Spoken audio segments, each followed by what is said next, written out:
el rapto será al final de la gran tribulación. No, el rapto será en la mitad de la gran tribulación. No, el rapto será antes de la gran tribulación.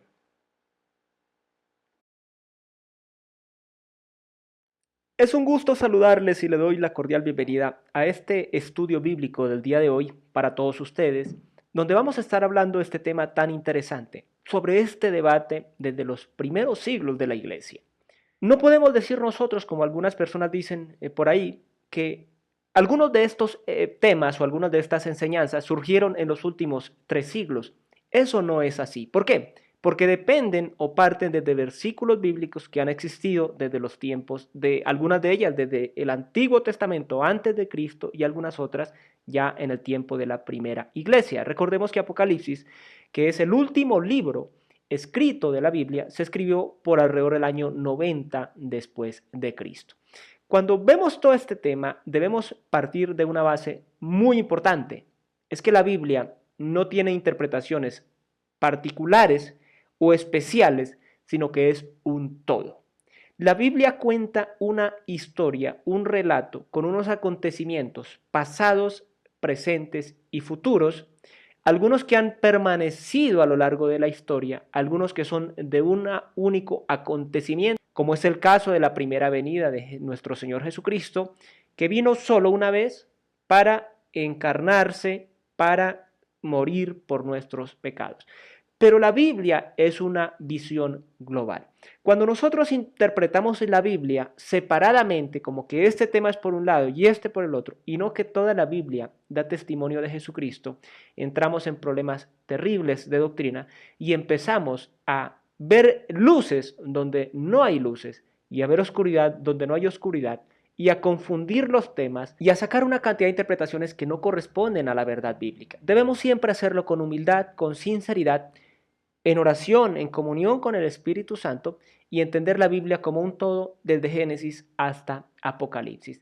En ese orden de ideas, con esta enseñanza acerca de cuándo será el rapto de la iglesia, que esta pregunta ha sido muy redundante a lo largo de los tiempos, no voy a ser dogmático. ¿Por qué? Porque la Biblia no lo toma como un principio eterno, no lo toma como una doctrina, es simplemente algo que va a suceder porque no ha sucedido todavía, eso hay que aclararlo porque hay quienes dicen que ya sucedió, no ha sucedido, va a suceder, pero no se conoce realmente el tiempo ligado a un calendario, en el año tal, en el día tal, del mes tal, a la hora tal, eso no se sabe, porque nadie sabe, solo el Padre, el día ni la hora.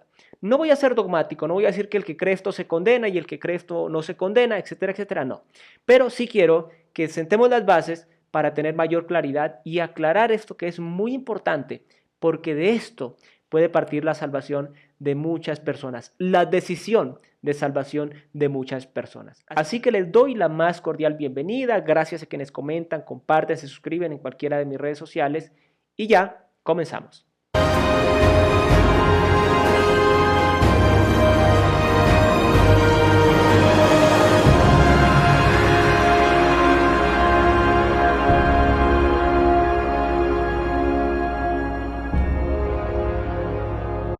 Vuelvo y aclaro que no voy a condenar a nadie porque crea una cosa o la otra, ni más faltaba.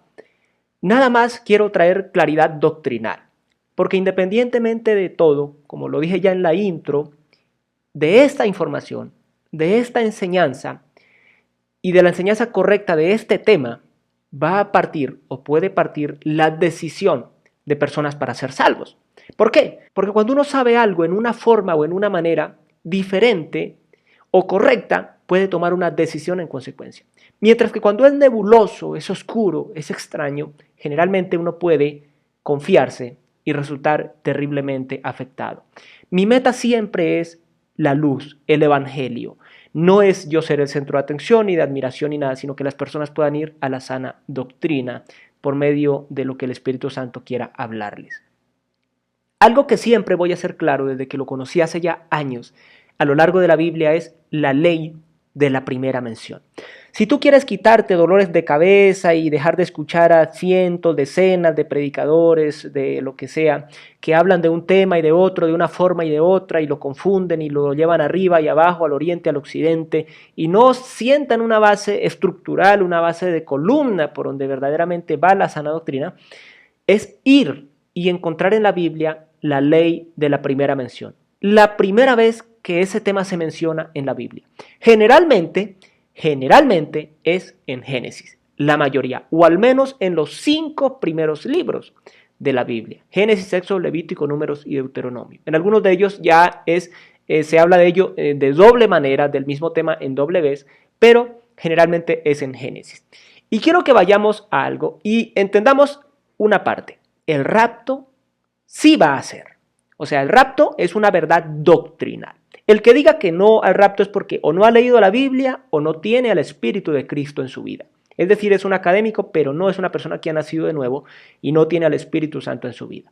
Jesucristo mismo lo dijo, y lo vamos a ver también aquí en los versículos que vamos a estudiar. ¿Cuándo será el rapto? Porque es que partimos de una premisa. El rapto es una realidad que va a suceder. Ahora lo que estamos es tratando de ubicarlo en un periodo o en un espacio dentro de la historia humana. No de tiempo, porque ya nos acomodaríamos a calendarios y todo este tema, no. Dentro de un espacio, un lugar o una ocasión en el acontecer de la historia humana.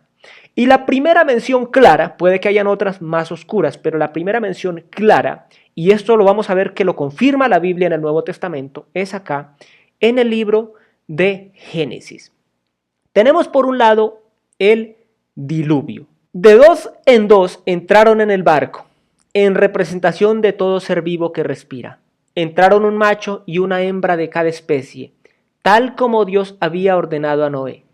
Luego el Señor cerró la puerta detrás de ellos. Y luego, durante 40 días, las aguas del diluvio crecieron hasta que cubrieron la tierra y elevaron el barco por encima de la tierra. Ojo acá, mis amigos, esto no está escrito porque sí, no es una historia narrativa interesante, fantástica de lo que pasó en el diluvio. Nos está diciendo la forma en que fueron las cosas y como es la primera mención, así sucederá en el tiempo del fin. ¿Qué pasó? Entraron en el arca, ojo acá, el arca o acá en la NTV es barco, es un tipo claro de Cristo. Un tipo claro de Cristo. ¿En qué sentido? Todo lo que estaba fuera del arca, todo ser viviente que se arrastraba, que caminaba, que volaba, murió por el diluvio. Todo lo que estaba en el arca, dentro del arca, se salvó. Y ese es el Evangelio. El que está en mí tiene vida eterna. El que me tiene a mí tiene vida eterna. El que no me tiene a mí, Jesucristo, no tiene vida eterna, está muerto. El que está fuera de Cristo está muerto. Solo en Cristo hay vida. El que estaba en el arca se salvó, el que no estaba en el arca se murió. Pero hasta que no estaban salvados dentro del arca, que es un tipo de Cristo, como ya lo dije, vino el diluvio. No fue que llegó el diluvio y empezaron a correr a meterse en el arca.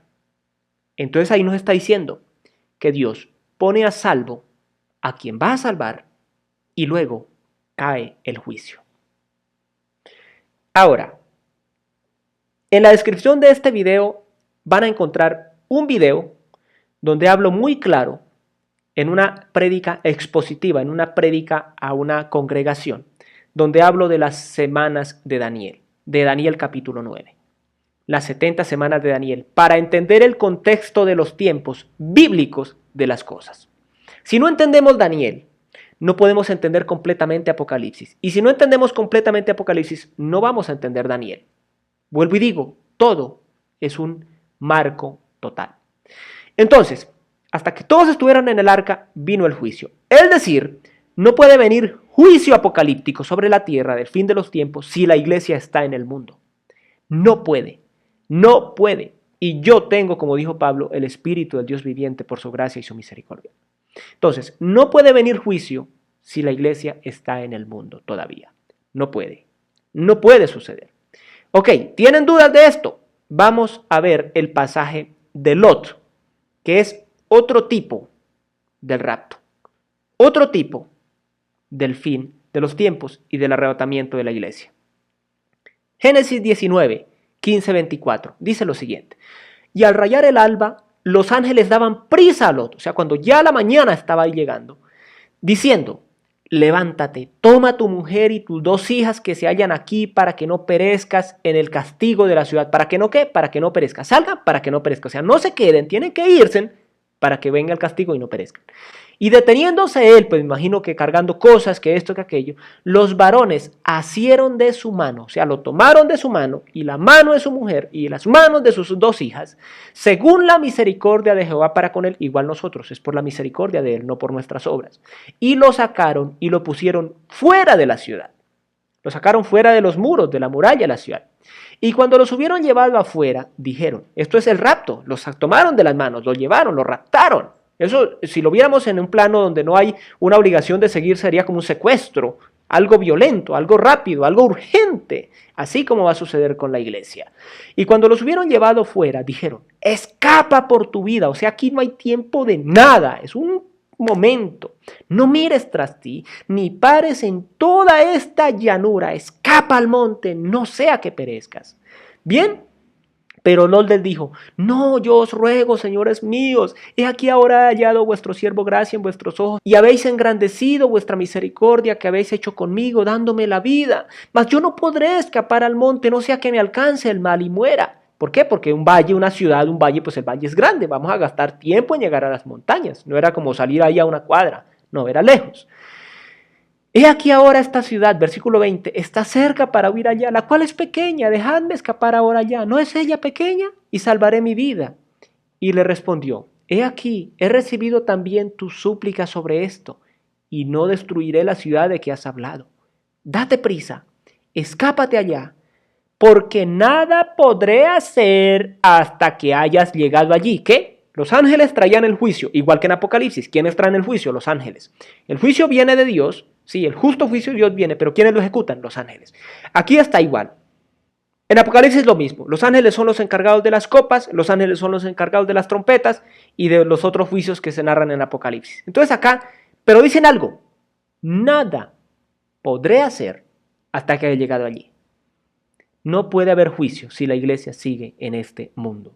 Por eso fue llamado el nombre de la ciudad Zoar. El sol salía sobre la tierra cuando Lot llegó a Zoar. ¿Cuándo Lot qué? Llegó. O sea, cuando estuvo allá, entonces Jehová hizo llover sobre Sodoma y sobre Gomorra azufre y fuego de parte de Jehová desde los cielos. Y destruyó las ciudades y toda aquella llanura con todos los moradores de aquellas ciudades y el fruto de la tierra. Dejó de existir todo a causa del fuego y el azufre. Pero ojo, hasta que Lot no estuvo seguro. Y era solo un hombre. Su familia fue salvada por la misericordia de Dios sobre Lot y sobre Abraham. Por Abraham salvó a Lot y por Lot salvó a su familia. Pero eran solamente 4 personas.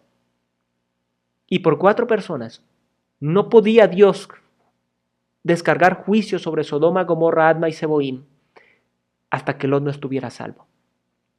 ¿Cuánto más por la iglesia por la cual Jesucristo dio su vida? Ya, ahí podríamos detenernos. Si tú eres una persona que el Espíritu Santo te habla, el Espíritu Santo te revela, aquí ya es suficiente para que tú entiendas cómo es el rapto. El rapto es antes de la semana 70 de Daniel. Y en la descripción de este video en YouTube, el canal El Mensaje a la Odisea, ahí vas a encontrar el link para que veas el estudio de la semana 70. Y sobre Lot y sobre el Dios del Antiguo y del Nuevo Testamento, que quizás de pronto complementa un poco lo que es el Antiguo con el Nuevo, es el video inmediatamente anterior a este, subido la semana anterior, aquí en el canal del Mensaje de la Odisea de YouTube. Entonces acá ya vimos un contexto, pero ok, lo acepto. Vamos a ir al Nuevo Testamento, Lucas 17, 23, 30. Y Jesús dijo a sus discípulos, tiempo vendrá cuando desearéis ver uno de los días del Hijo del Hombre y no lo veréis. Y os dirán, he aquí, o helo allí, no vayáis ni lo sigáis. ¿Por qué? Porque como el relámpago que al fulgurar resplandece desde un extremo del cielo hasta el otro, así también será el Hijo del Hombre en su día. Pero primero es necesario que padezca mucho y sea desechado por esta generación, lo que pasó en el tiempo de los evangelios, como fue en los días de Noé. ¿Por qué está hablando de Noé? ¿Qué razón tiene para hablar de Noé? Pues acá estás diciendo, como fue en los días de Noé, así también será en los días del Hijo del Hombre. ¿Por qué es necesario que hable de Noé? Como fue en los días de Noé, así también será en los días del Hijo del Hombre. Esto no es casualidad. Hay un propósito por el cual está recordando a Noé en el tiempo del fin de ese mundo, al tiempo del fin cuando Cristo regrese por su iglesia. Recordemos, una cosa es el rapto y otra la segunda venida, y aquí hago un paréntesis importantísimo. El rapto de la iglesia es diferente a la segunda venida, porque el rapto dice que es como relámpago, no viene a reinar en el mundo y que todo el mundo lo vea y que todo el mundo se lamente por él, no. Aquí está hablando de un evento que es el rapto a las nubes. Él viene a las nubes por su iglesia. Pablo lo dice claramente.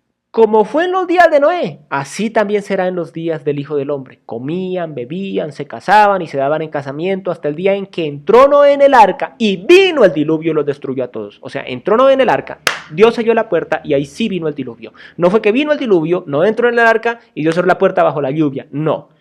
Entendamos, tengamos entendimiento acá. El que tenga mente, el que tenga ojos para leer, para ver, vea. El que tenga oídos para entender y mente para entender, que entienda. Así mismo como sucedió en los días ¿de quién? De Lot. Es que la Biblia es maravillosa. La Biblia es su mismo intérprete. Comían, bebían, compraban, vendían, plantaban, edificaban. Más el día en que Lot salió de Sodoma. ¿Salió? ¿Cómo? No entró en el arca y Lot salió de Sodoma.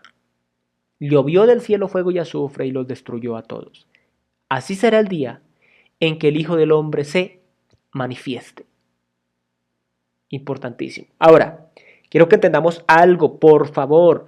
Los evangelios no son doctrinales, son históricos. Tienen principios eternos y tienen doctrina. Pero la doctrina que las cartas apostólicas no regulan ni indican no puede ser enseñado como doctrina. Yo creo que eso lo podemos entender. El libro de Hechos es un libro histórico también. Si los Hechos y los Evangelios no son regulados por las cartas apostólicas, no pueden ser usados por doctrina. ¿Por qué? Porque los que pusieron el fundamento, que es Cristo mismo, el fundamento de la iglesia y de la vida cristiana y de la salvación es Cristo, pero quienes pusieron el fundamento fueron los apóstoles. Pablo, Juan, Pedro, Judas, los que escribieron las cartas hasta Apocalipsis. Si lo que narran los evangelios no está regulado o explicado o usado como enseñanza en Romanos, Corintios, Gálatas, Efesios, Filipenses, Colosenses, Tesalonicenses, Timoteo, Tito, Filemón, Hebreo, Santiago, Juan, Judas y Apocalipsis, no puede ser usado como doctrina. Puede enseñar un principio eterno, puede darnos una enseñanza de vida, pero no puede ser usado por doctrina. Pero acá nos está hablando desde el antiguo pacto de Noé y nos está hablando también de Lot, Jesucristo mismo, y luego nos lo complementa Pablo. Entonces es doctrina, es doctrina. De modo tal, y en ese orden de ideas, Mateo 24 no puede ser usado como doctrina al pie de la letra de enseñanza del rapto ni de la segunda venida. ¿Qué sí puede ser usado? Apocalipsis. Y lo que habla las cartas apostólicas. ¿Por qué? Porque en Mateo 24 está contenido todo el tiempo del fin. Y ahí es donde uno se hace bolas tratando de entender los tiempos en Mateo 24, porque está hablando de la iglesia, del pueblo de Israel y del fin de los tiempos e incluso una parte del milenio. O sea, está incluyendo tanto en Mateo 24 que si tú vas a tratar con solo Mateo 24 de explicar el tiempo del fin, estás perdido. No vas a poder, porque se entremezclan los temas y los tiempos, porque Cristo les da una visión panorámica de todo lo que va a ser el tiempo del fin. Pero no le está diciendo esto va a ser así, así, así, así, así, así, así, así, de manera cronológica. No. Partamos de ahí y entendamos eso, mis amigos, y quitémonos esa confusión que tenemos de andar pretendiendo con un solo capítulo entender toda la Biblia. Bien, entonces acabó el vinocita, así será. Comían y bebían y no se dieron cuenta hasta que sucedió. Esta no es la segunda venida, este es el rapto, porque la segunda venida lo van a ver, Apocalipsis lo dice, aparecerá en las nubes y todos lo verán, y los que le traspasaron y harán lamentación por él. Tú no ves a nadie, no haces lamentación si no lo quedas viendo en el tiempo. Cuando Él venga como ladrón en la noche, es un rapto, es un momento así. La palabra original es harpazo, que también significa quitar de en medio, sacar de repente, prácticamente como hurtar, robar, ¿sí? De manera que no se puede reaccionar a ello. Mateo 24:27, porque como el relámpago que sale del oriente y se muestra hasta el occidente, así será también la venida del Hijo del Hombre.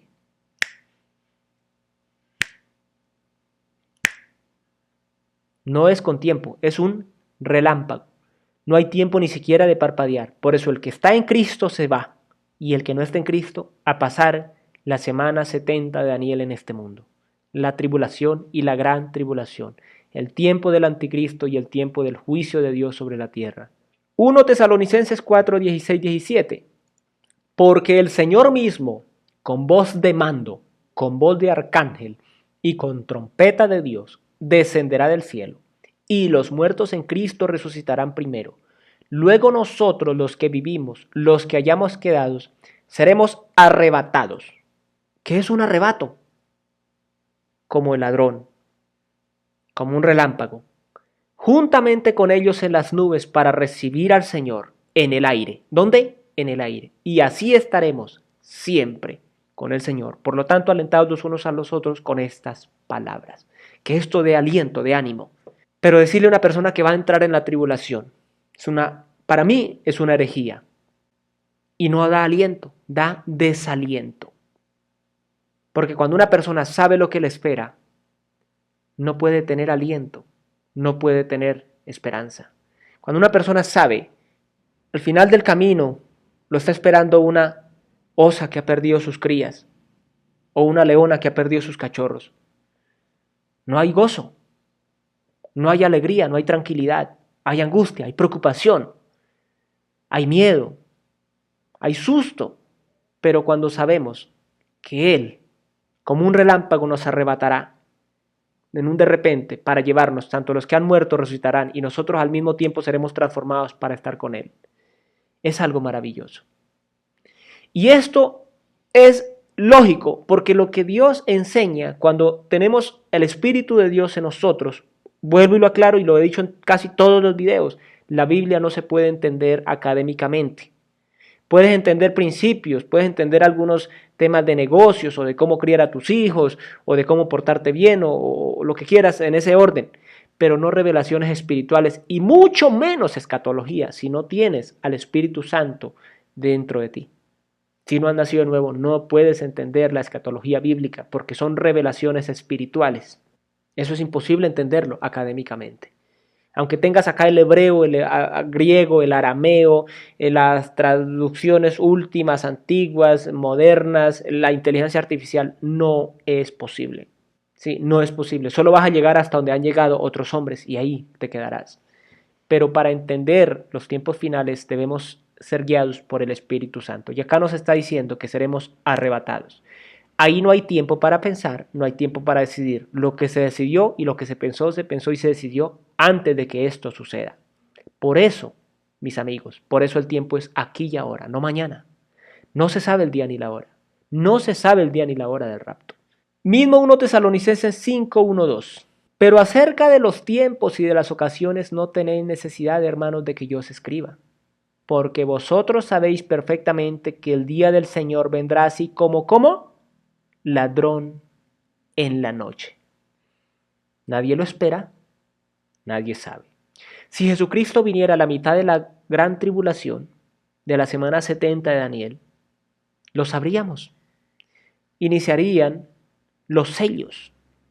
Se comprarían las cosas 100 veces más cara de lo que se compran ahora. Estaría el anticristo en su apogeo.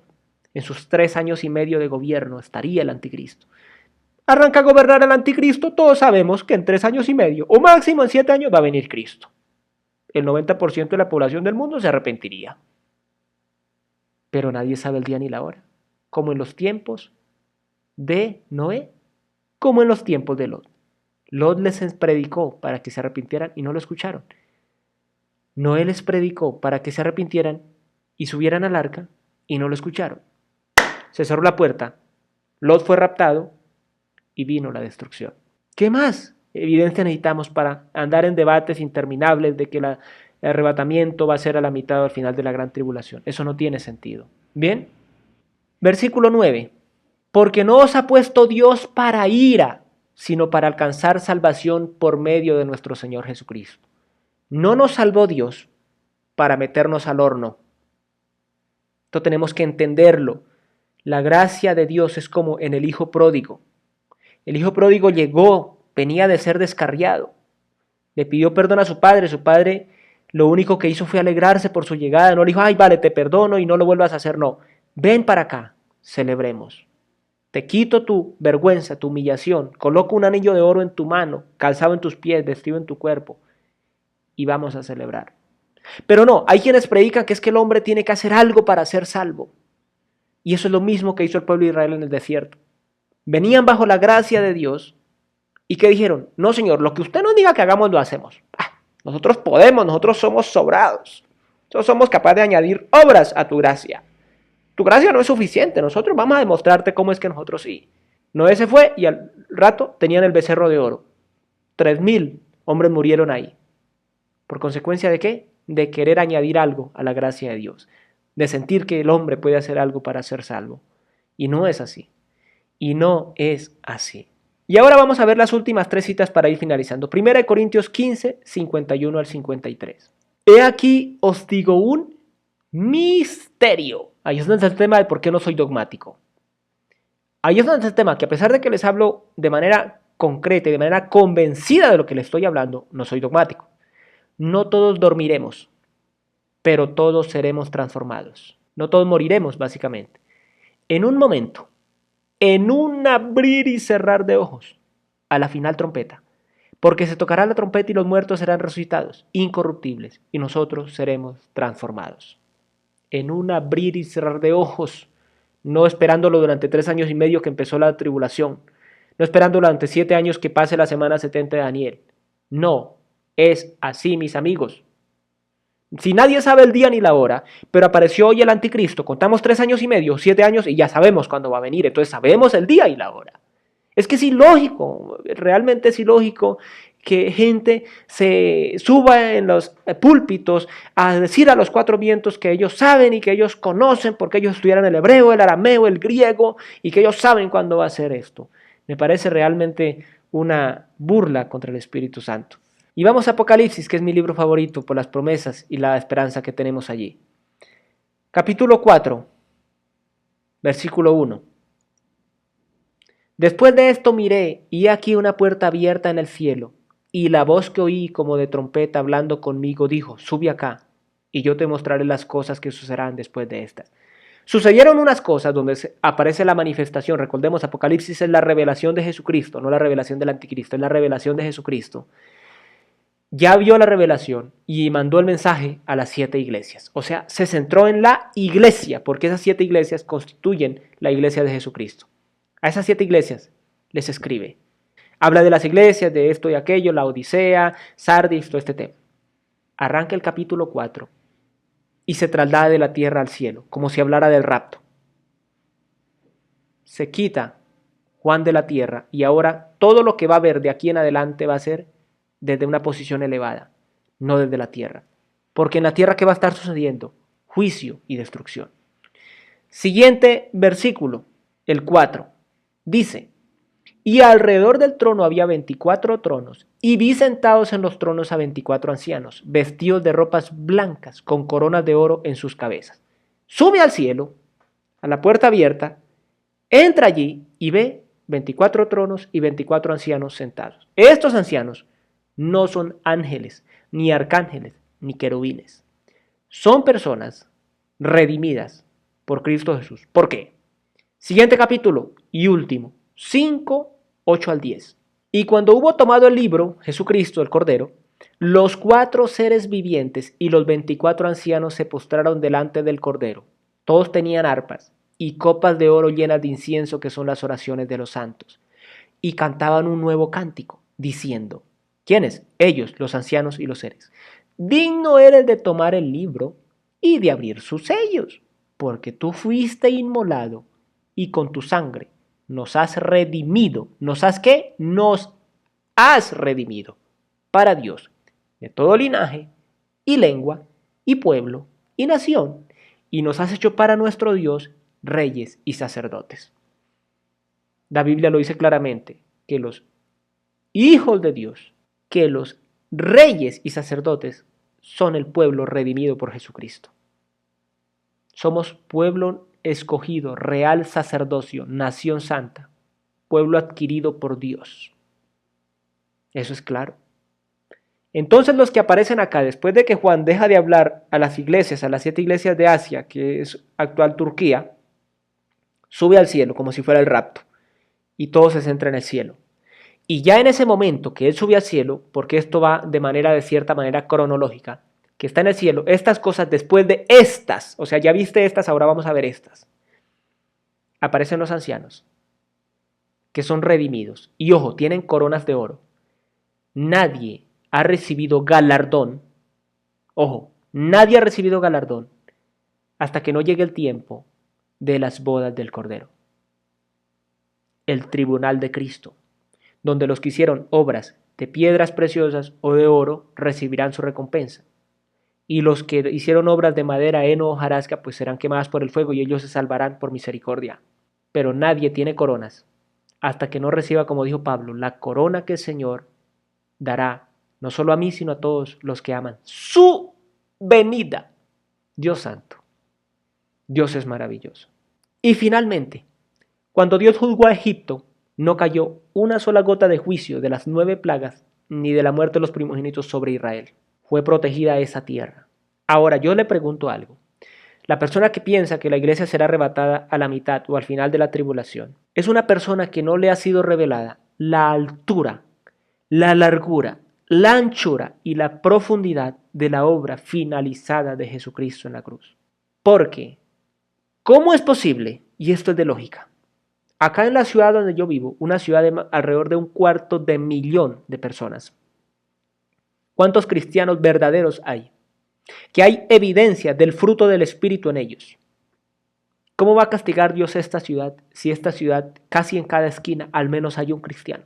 ¿Cómo va Jesucristo, el Cordero, a abrir los 7 sellos, que cada uno de ellos, y especialmente unos más que otros, abarcan la 1/4 parte de la tierra? Por decir más de un continente de juicio sobre la tierra.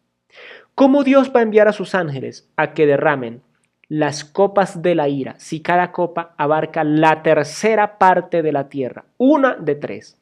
¿Cómo podría Dios juzgar así si va a haber su pueblo en medio? Y peor aún los que dicen que es el fin de la tribulación.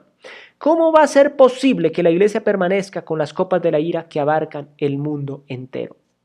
El mar entero, las aguas dulces enteras, la 1/3 parte del sol, la 1/3 parte de las estrellas, de la luna. El que dice que la iglesia va a pasar toda la semana 70 de Daniel está viviendo en una imaginación que a mí me asombra, lo absurda. El que dice que a la mitad lo tolero y no soy dogmático. Aún así, no estoy de ninguna manera de acuerdo. Yo estoy de acuerdo que la iglesia saldrá antes del trato de Dios con Israel. Dios venía con Israel hasta que Cristo cumplió su obra en la cruz. Eso está en Daniel capítulo 9. Hace una pausa con Israel. Hace falta una semana. 69 semanas se han cumplido, de años. Hace falta una semana. Vino la gracia al pueblo gentil. Romanos, el mismo Señor Jesucristo lo dice. Romanos dice, fueron endurecidos en parte, hasta que hayan entrado a la plenitud de los gentiles. Luego el remanente de Israel será salvo. ¿Cómo será salvo? Cuando ya se cierre la puerta de la gracia para los gentiles, tal como la conocemos, y arranque el trato de Dios con Israel nuevamente, una semana, y luego el milenio. Gracias a Dios por su Santo Espíritu que a mí me ha hecho maestro de la enseñanza de la sana doctrina y de la escatología bíblica, por lo cual no les habla a alguien que inició a leer la Biblia ayer. Llevo más de 25 años de estudio bíblico, acá donde me ven, de manera tal que les dejo esta enseñanza y espero les haya sido de provecho. Dios nos ha bendecido eternamente a quienes creemos en Cristo Jesús. Nos vemos, Dios mediante, en un siguiente videoprograma. Adiós.